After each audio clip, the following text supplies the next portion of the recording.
അസ്സലാമു പുതിയ വീഡിയോയിലോട്ട് എല്ലാവർക്കും സ്വാഗതം. അപ്പോൾ ഞാനിന്ന് ഉണ്ടാക്കാൻ പോകുന്നത് ബ്രെഡ് പോളയാണ്. അപ്പോൾ അതാ ഞാനിവിടെ തേങ്ങ വറുക്കാൻ വെച്ചിട്ടുണ്ട്. കുറച്ച് നെയ്യും കൂടി വെച്ച് തേങ്ങ നല്ലോണം വറുത്ത് കുറച്ച് പഞ്ചസാരയും കുറച്ച് ഏലക്കയും കൂടി ഇട്ട് നല്ലോണം വറുക്കാൻ വെച്ചിട്ടുണ്ട്. പിന്നെ ഇതാ നമ്മൾ നേന്ത്രപ്പഴം ഉണ്ട്. നേന്ത്രപ്പഴം ഒരു 2 നേന്ത്രപ്പഴം എടുത്തിട്ടുണ്ട്. അത് നമ്മൾ നെയ്യിലൊന്ന് ഫ്രൈ ചെയ്യാൻ വെച്ചിട്ടുണ്ട്. അപ്പോൾ ഇതാ ഫ്രൈ ചെയ്തിട്ട് ഇത് രണ്ടും മാറ്റി വെച്ചിട്ടുണ്ട്. പിന്നെ നമ്മൾ 2 കോഴിമുട്ട എടുത്തു. 2 കോഴിമുട്ട, പിന്നെ അതിലോട്ട് കുറച്ച് പഞ്ചസാര, പിന്നെ ഏലക്കായ വേണമെങ്കിൽ ഇട്ടാൽ മതി. ഏലക്കായ ഇട്ട് ഒന്നും കൂടി ടേസ്റ്റ് ഉണ്ടാവും. പിന്നെ നമ്മൾ കുറച്ച് പാലും കൂടി ഇട്ട് നല്ലോണം ഒന്ന് ബീറ്റ് ചെയ്തെടുക്കാം.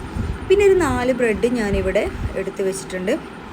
പിന്നെ ഒരു പാന് ചൂടാകുമ്പോൾ നമ്മൾ കുറച്ച് നെയ്യും കൂടി പുരട്ടി കൊടുത്തിട്ട് നമ്മൾ പാന് ചൂടാകുമ്പോൾ എന്ത് ചെയ്യാം, ഈ ബ്രെഡ് നമ്മൾ ഈ മുട്ടേൻ്റെ ബീറ്റ് ചെയ്ത ഈ മുട്ടയിൽ നമ്മൾ മുക്കിങ്ങാണ്ട് നമ്മൾ ഇതെന്ത് ചെയ്യാം, പാനിലോട്ട് വെച്ച് കൊടുക്കാം. അങ്ങനെ ഒരു 4 ബ്രെഡ് നമ്മൾ പാനിലോട്ട് വെച്ച് കൊടുത്തിട്ടുണ്ട്.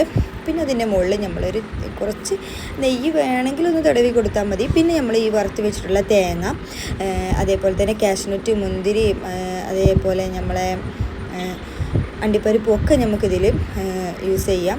പിന്നെ നേന്ത്രപ്പഴം പഴുത്തതും കൂടി നമ്മളിതിലോട്ട് ഇട്ടിട്ടുണ്ട് കേട്ടോ. പിന്നെ നമ്മൾ 4 ബ്രെഡ് വീണ്ടും ഇതിലോട്ട് വെച്ചിട്ട് നല്ലോണം ഒന്ന് മൂടി വെക്കുക. അങ്ങനെ പിന്നെ നമ്മൾ ടോട്ടലി 8 ബ്രെഡാട്ടോ വേണ്ടത്. അപ്പോൾ കുറച്ചത് കരിഞ്ഞ് പോയിട്ടോ ബാക്ക് വശം. അപ്പോൾ അതായത് നമ്മൾ ബ്രെഡ് പോള ഇവിടെ റെഡി ആയിട്ടുണ്ട്. അപ്പോൾ എല്ലാവരും ഇതൊന്ന് ട്രൈ ചെയ്ത് നോക്കൂട്ടോ. എന്നിട്ട്